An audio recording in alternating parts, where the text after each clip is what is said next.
Welcome to Kenton's videos. Enjoy the video. In this video, I will explain how to replace Jeep Liberty rear window struts. First, prioritize safety by wearing eye protection and gloves. Next, gather your tools. You'll primarily need a small flathead screwdriver. Crucially, ensure the rear window is securely supported by a helper or a sturdy prop before you begin.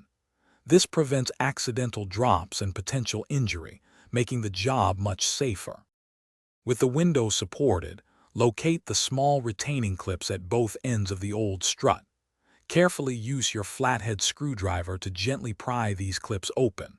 Once the clips are disengaged, you can pull the strut off its ball joint. Remember to remove only one strut at a time. This maintains some support for the window and makes the process more manageable. Now take your new strut and align its end with the ball joint on the window. Firmly push the strut onto the ball joint until you hear a distinct click, indicating it's securely in place. Repeat this exact process for the other end of the strut, attaching it to the body mount. Once the first new strut is installed, proceed to replace the second old strut following the same steps. After both new struts are installed, carefully remove your prop or dismiss your helper.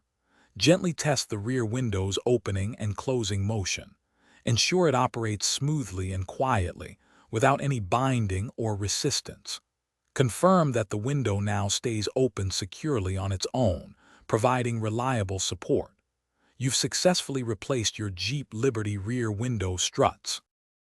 Thanks for watching. Consider subscribing if we helped you.